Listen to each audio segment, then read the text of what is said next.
Perkenalkan, nama aku Nurina Devi, NIM 11032000013, Prodi Teknik Elektro IT Telkom Surabaya. Di sini saya akan mempraktikkan cara membuat rangkaian listrik menggunakan aplikasi Liveware.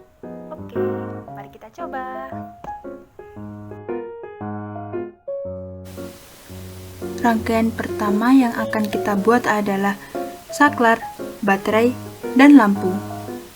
Untuk mencari komponen-komponen tersebut, kita cari di galeri. Nah, baterai yang akan kita gunakan adalah baterai 9 volt yang berada di power supplies. Lalu ada saklar yang berada di folder input komponen. Kita menggunakan SPST switch.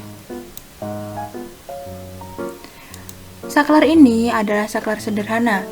Jika dihubungkan maka lampu akan menyala, dan jika tidak dihubungkan maka lampu akan mati. Selanjutnya kita rangkai komponen-komponen ini. Untuk mencobanya kita bisa run. Nah, terbuktikan jika saklar dihubungkan maka lampu akan menyala, dan jika dilepas maka lampu akan mati. Untuk melihat pergerakan elektronnya kita menggunakan mode current flow. Oke, kita lihat. Nah, terbukti bahwa elektron mengalir dari kutub positif ke kutub negatif.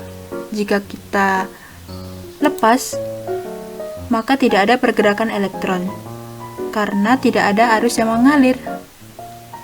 Oke, untuk rangkaian selanjutnya mari kita lihat. Rangkaian kedua kita menggunakan saklar relay. Saklar relay ini adalah saklar elektronik yang dikendalikan oleh rangkaian elektronik dengan memanfaatkan tenaga listrik sebagai sumber energi. Oke, mari kita coba rangkai. Komponennya berada di galeri, atau kita bisa mengklik Ctrl plus F2. Pertama, kita menggunakan baterai. Baterai yang kita gunakan adalah baterai 9 volt. Lalu ada saklar yang berada di input komponen. Saklar yang kita gunakan adalah saklar push to make. Saklar ini adalah saklar yang saat kita menekannya akan menghasilkan arus listrik, dan saat kita melepasnya arus listrik tersebut akan terputus. Lalu selanjutnya ada saklar relay yang berada di output komponen.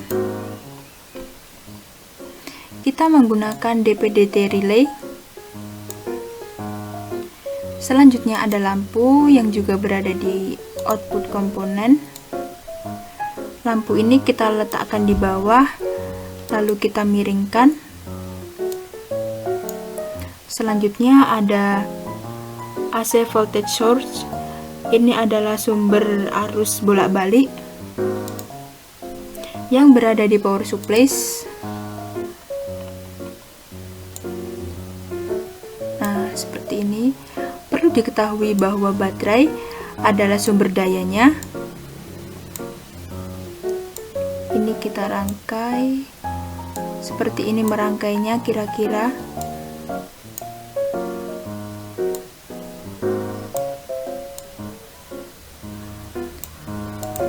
Oh, sebentar. Ini ada kesalahan. Kita coba hapus. Nah, seperti ini cara merangkainya. Jika tidak bisa belok,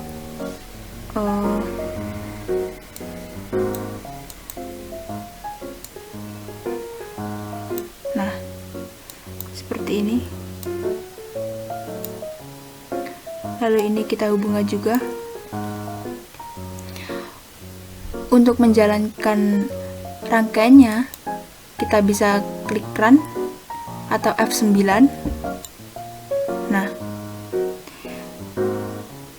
saklar ini akan menghasilkan lampu yang kedip-kedip. Jika kita ingin melihat aliran elektronnya, kita bisa menggunakan mode current flow. Bisa dilihat pada rangkaian yang ini, arusnya searah. Nah, sedangkan pada rangkaian ini, arusnya bolak-balik, karena kita menggunakan arus AC. Jika kita lepas, maka lampunya akan mati. Perlu diketahui bahwa DP-DT ini adalah kepanjangan dari double pole double throw. Adalah saklar yang mempunyai 8 terminal, 6 terminalnya sebagai kontak point atau saklar, dan 2 terminalnya sebagai kumparan elektronik. Jika sudah paham, kita lanjut ke rangkaian selanjutnya yuk. Oke, rangkaian ketiga adalah pengisian dan pengosongan kapasitor. Pertama, kita cari baterainya. Di power supply, kita menggunakan baterai 9 volt. Lalu, kita menggunakan saklar yang berada di input komponen. Kita menggunakan SPST switch. Ini sepertinya agak ke sini. Nah, selanjutnya kita menggunakan kapasitor. Kapasitor berada di passive komponen.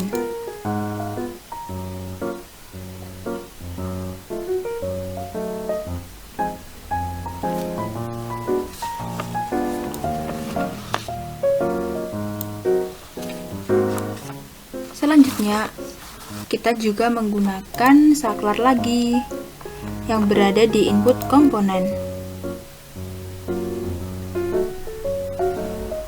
Kita juga menggunakan SPST switch, artinya kita menggunakan SPST switch ini berjumlah 2. Selanjutnya ada LED yang berada di output komponen.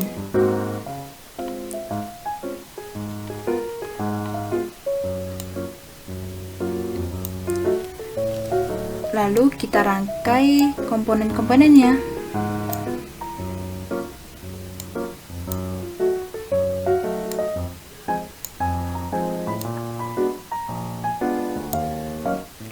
Perlu diketahui, jika kapasitor dihubungkan dengan sumber arus searah, maka beberapa saat akan ada arus listrik yang masuk ke dalam kapasitor. Kondisi ini disebut dengan pengisian kapasitor. Apabila muatan dalam kapasitor penuh, maka pengisian akan berhenti. Oke, mari kita rangkai. Kita jalankan.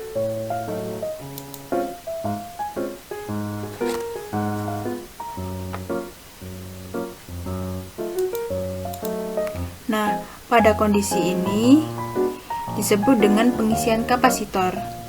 Coba kita lihat pergerakan elektronnya. Jika seperti ini, maka lampu LED juga akan menyala. Jika dilepas, maka lampu LED ini akan mati. Nah, pada rangkaian ini, LED tidak menyala karena kapasitor masih kosong. Oke, jika sudah paham, kita lanjut ke rangkaian selanjutnya. Rangkaian selanjutnya adalah penggunaan voltmeter dan ampermeter. Pertama, kita menggunakan baterai yang berada di power supplies. Kita merubahnya menjadi 12 volt. Selanjutnya, kita mencari ampermeter yang berada di folder ini. dan voltmeter.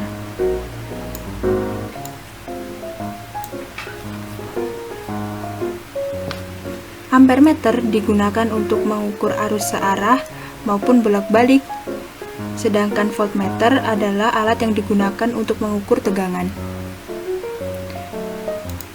Lalu kita menggunakan resistor yang berada di pasif komponen.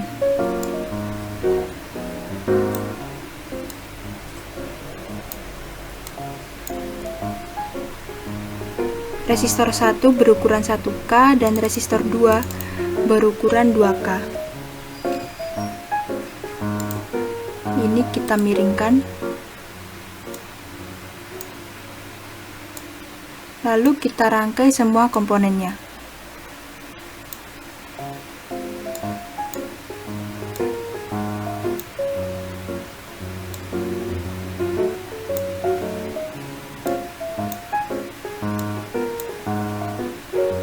Jika sudah, kita jalankan. Nah, untuk melihat pergerakan elektronnya, kita menggunakan current flow. Terlihat di sini bahwa besar tegangannya adalah min 4 meter ampere dan besar arusnya adalah 12 volt untuk resistor 1 dan untuk resistor 2 sebesar 556,06 mV. Jika sudah paham, kita lanjut ke rangkaian selanjutnya. Oke, rangkaian terakhir yang akan kita buat adalah penggunaan osiloskop. Kita cari osiloskopnya di galeri bagian measuring. Nah, seperti ini osiloskop. Lalu kita juga menggunakan signal generator yang berada di input komponen.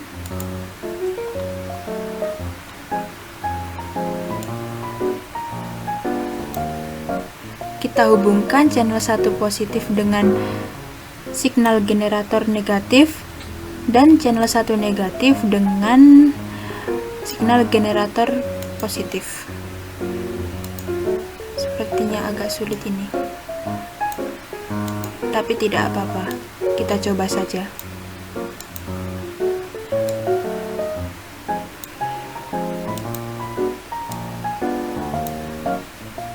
Nah, seperti ini. Perlu diketahui bahwa osiloskop adalah alat yang digunakan untuk memetakan, memproyeksi sinyal listrik dan frekuensi menjadi grafik agar dapat dibaca dan dipelajari. Sedangkan signal generator adalah alat yang digunakan untuk menampilkan gelombang listrik. Untuk menampilkan gelombang listriknya, kita klik insert, lalu grafik, maka akan muncul grafiknya. Kita perbesar, lalu kita ubah batas bawah dan batas atasnya. Batas atasnya 6, sedangkan batas bawahnya min 6. Waktunya 2 sekon. Mungkin kita perbesar lagi. Nah, kita coba jalankan. Kita ubah dengan mode current flow. Nah, terlihat ini pergerakan elektronnya. Ini merupakan gelombang yang dihasilkan dari kedua alat ini. Gelombangnya berbentuk sinusoidal. Oke, jika sudah paham, kita akan bertemu di video selanjutnya.